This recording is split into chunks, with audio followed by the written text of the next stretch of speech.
Welcome to Double Slalom, my favorite training obstacle.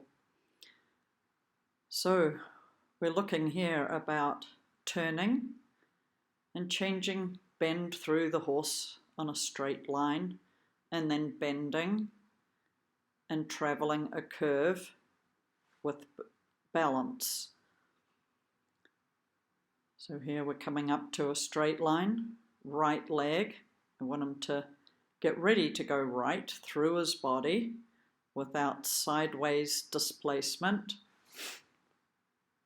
and to keep relatively straight on the line that he's traveling, and wait until I ask him to turn. So it's a separation of the bending aids and the turning aids. And I'll choose a side. Oops, we have even solo shot falls asleep sometimes. We choose a size of loops that he can do easily, that he can be a winner all the time, and I can not have to make him feel that he can't do it, that it's easy, that he can stay forward, he can stay rhythmical, he can change, and I can reduce the aids some and just keep repeating that. And so that was a size that he could do without me as a rider using any of my skill to create something that isn't his idea as well. So that's the thing in training, to get it where the horse can do and understand on his own and is guided by the rider, and not the rider using their skill to cover up what the horse doesn't understand or can't physically do. So we're all the time developing. Now we come back on it and trot to see what we get. I choose a relative size to see what he can do, change through his, he doesn't show a lot of bend through the middle of his body yet, so therefore I don't bend his neck an excessive amount, that he stays bent the same amount through his whole body.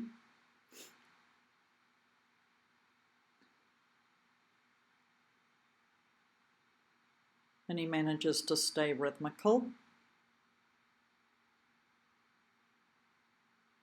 He has little bobbles like there, like he says, oh, we're going to turn right. No, you're going to stay off the right leg first, and then we're going to turn right. So we have a tiny little discussion, but that straight part of the line is long enough for us to have that discussion, and for him to go, oh yeah, it's just bending first, turning second. So now I go and see if I can keep a degree of activity in the walk and ask a tiny bit more, reduce the size of the curves, just pushing the line a little bit to see what he can do and what falls apart. What does he have to tell me about what he can do? Like there, I make the turn tight enough. He loses a little bit of his forward up. There I ask for the bend. It wasn't quite long enough for him to give it right through the middle of his body. So in the increased activity, a little bit of tension coming in, so I'm losing a little bit of the bend that I was getting when I was a little bit slower and a little bit bigger in my pattern. So it's just subtle, but it doesn't hurt to push a little bit just to see, oh, okay, not quite ready for that. And I need to play with sometimes a little smaller, sometimes a little bigger, a little easier. Because if I push too hard all the time, then he works on how not to do it rather than how to do it.